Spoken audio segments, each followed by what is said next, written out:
이재용 삼성전자 부회장의 가석방 결정 뒤에 특혜 논란이 계속되고 있습니다. 가석방은 지은 죄를 뉘우치고 다시 죄를 저지를 우려가 없을 때 그 대상이 됩니다. 그런데 불과 반년 전 이 부회장에게 유죄를 선고한 법원의 판단은 전혀 달랐습니다.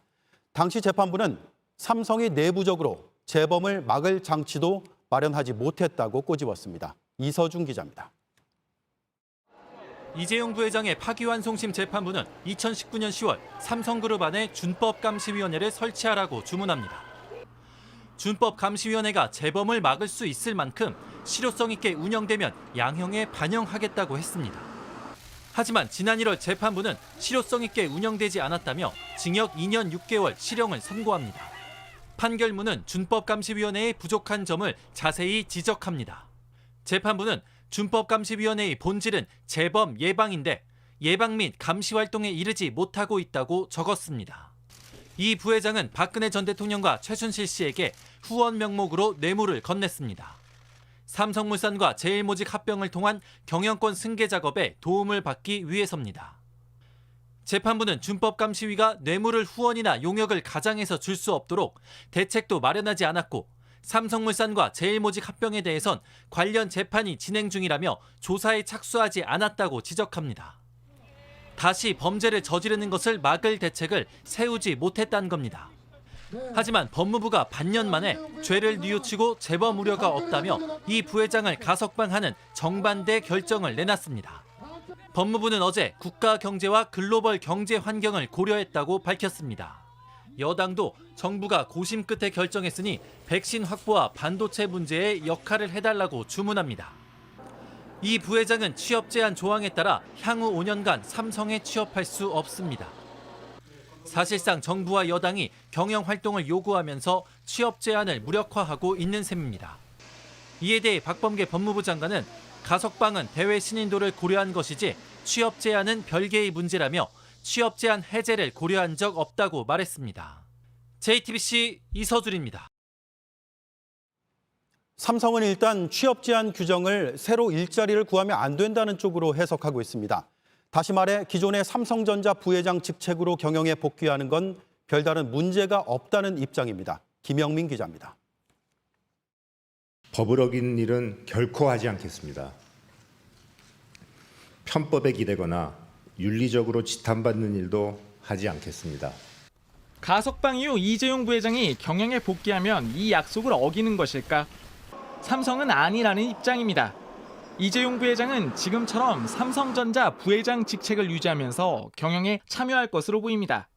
삼성 지배구조의 정점에 있는 삼성물산 등 다른 계열사에 새로 취업하는 대신 기존에 적을 뒀던 삼성전자로 복귀하는 형태입니다. 취업 제한 규정 논란을 의식한 행보입니다. 삼성전자 부회장 직함만 가질 뿐 사내이사가 되거나 보수를 받지 않기 때문에 규정을 어긴 게 아니라는 논리입니다. 이 부회장의 사내이사 임기는 2019년 10월 만료됐습니다. 삼성 내부에선 가석방 이후 이 부회장의 우선 과제로 미국 반도체 투자 결정을 꼽습니다. 삼성은 지난 5월 한미 정상회담 당시 170억 달러의 투자 계획을 밝혔지만 공장 부지를 정하지 못했습니다. 해외 출장을 요청할 수도 있습니다. 가석방 대상자는 해외 출국 때마다 법무부의 승인이 필요합니다. 이 부회장은 2018년 2월 집행유예로 풀려난 뒤에도 유럽, 중국, 일본 등을 다녀왔습니다.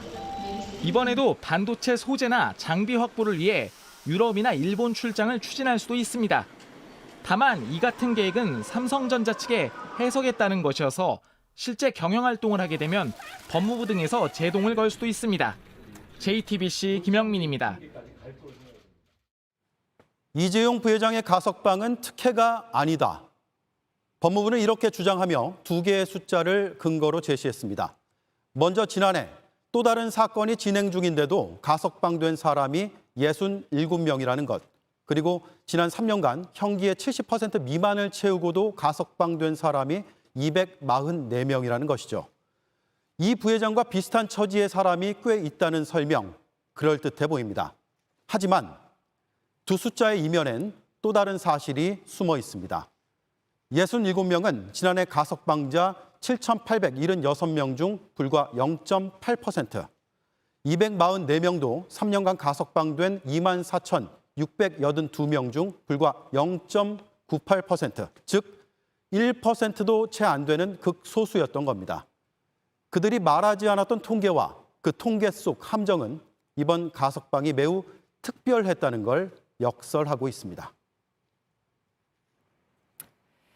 이재용 부회장의 매우 특별한 경우가 몰고 온 파장은 여권으로 번지고 있습니다. 이른바 촛불 민심에 어긋나는 특혜라는 비판이 내부에서도 나왔습니다.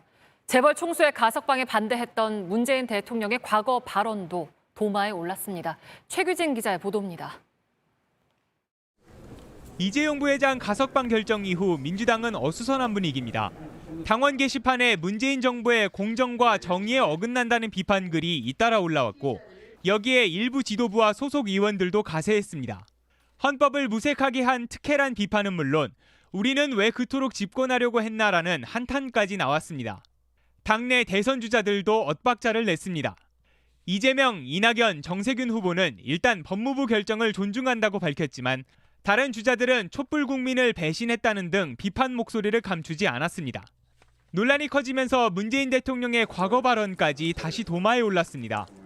문 대통령이 의원 시절이던 2015년 1월엔 최태원 SK그룹 회장의 가석방에 반대했는데 그렇게 이미 형량에서 많은 특혜를 받고 있는데 또 가석방에서도 또 특혜를 받는다면 그것은 저는 경제 정의에 반하는 그런 일이라고 생각합니다.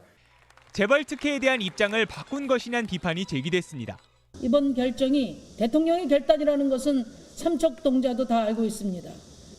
정령 촛불혁명 이후에도 대한민국은 여전히 삼성공화국이어야 합니까? 열린민주당도 잘못된 것으로 결코 동의할 수 없다고 강하게 비판했습니다. 범여권 전체로 논란이 번지면서 민주당 송영길 대표는 서둘러 진화에 나섰습니다.